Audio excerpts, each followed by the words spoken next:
오늘의 주제는 많은 사람들이 몰랐던 정말 많은 효능을 가진 과일 레몬입니다. 레몬은 90% 수분으로 이루어져 있어 주스에 첨가해 먹거나 음식의 풍미를 높이기 위해 고기나 생선에 뿌려서 먹는 것이 대부분일 것인데요. 레몬에는 구연산, 시트르산이라 불리는 성분이 신맛을 내주는 역할을 하는데요. 일반적으로 식품의 맛과 향을 내는 첨가제나 식품의 산도를 조절해 보존하는 용도로 많이 쓰입니다. 시트르산이 풍부한 레몬을 먹게 되면 몸의 에너지 생산을 활발하게 하여 피로회복에 도움을 주고 신진대사가 활발해지는 것에 도움을 줍니다. 이것 말고도 레몬 속에는 비타민C가 풍부하게 들어있습니다. 레몬 속의 비타민C 같은 경우는 생명체에서나 자연에서만 얻을 수 있는 순수한 비타민C를 얘기합니다. 이것을 다른 말로 아스코르빈산이라고 합니다. 그렇다면 아스코르빈산은 우리 몸에서 어떤 역할을 할까요? 정답을 말씀드리면 현대인들의 대표 관심사인 다이어트, 즉 살 빼는데 도움을 줍니다. 미국의 한 대학에서 레몬 섭취에 따른 신체 변화에 대한 실험을 하였는데 레몬 속의 아스코르빈산이 신진대사를 활발하게 하여 보다 많은 칼로리 소모를 한다는 사실을 밝혀냈습니다. 혹시 지금 당장 레몬을 먹고 싶다 생각하셨나요? 잠깐 이야기를 더 들어주세요. 레몬은 그냥 먹기에는 신맛이 강해 먹기 힘듭니다. 때문에 레몬수를 만들어 꾸준히 마시면 평소보다 30%의 칼로리를 더 소비하는 효과를 볼 수 있다고 합니다. 한때 연예인들이 레몬물을 마시는 것이 유행이 되었던 적이 있었던 걸 기억하고 계시는 분들도 있을 것입니다. 레몬은 과육뿐만 아니라 껍질에 더 많은 유효 성분이 있다는 사실 아시나요? 황산화 작용을 하는 플라보노이드 성분이 껍질에 굉장히 풍부합니다.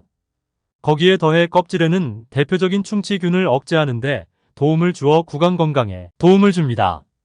이 외에도 레몬의 향긋한 냄새를 맡을 수 있는 대표적인 항염, 항산화 물질인 디리모넨 오일 성분이 풍부해 우리 몸의 산화 스트레스를 줄여줘 노화로 인한 각종 신호에 민감하게 대처해줄 뿐 아니라 혈액 속의 나쁜 콜레스테롤 수치를 떨어뜨리고 혈중의 중성지방 수치를 낮춰줘서 심장질환 예방에 도움을 주기도 합니다. 그렇다면 레몬은 어떻게 먹는 게 좋을까요?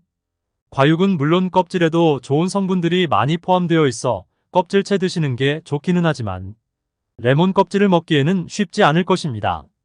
그리고 과육 또한 상당히 신맛을 갖고 있기에 위가 약한 사람들에게는 상당한 부담을 느낄 수도 있습니다.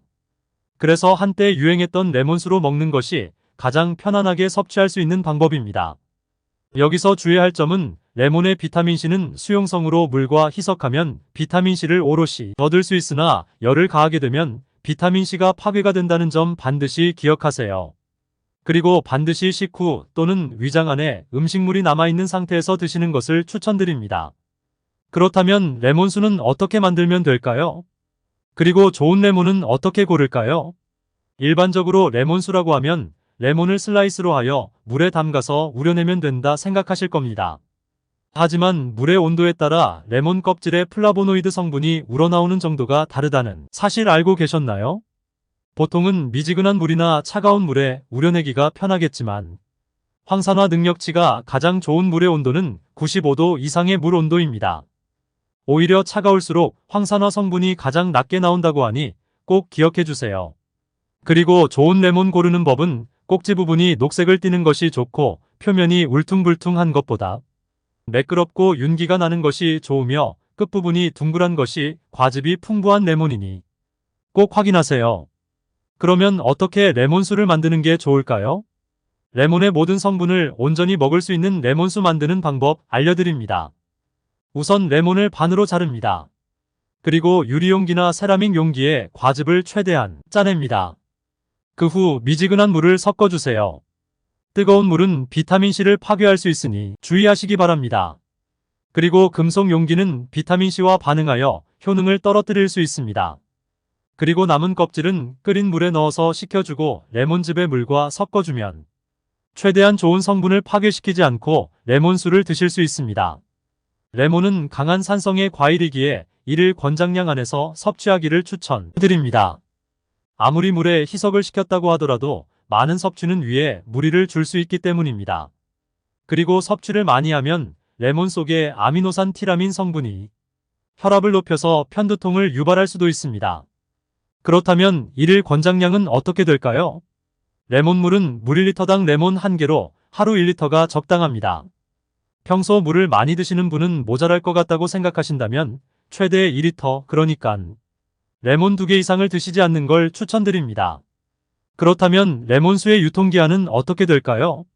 레몬수의 유통기한이라기보다는 비타민C 섭취를 온전히 하기 위해서는 레몬수를 만든 후 24시간 이내에 섭취하시는 게 좋습니다. 비타민C는 수용성으로 오래 보관해두면 성분이 계속 분해가 되며 빛과 공기에도 민감합니다.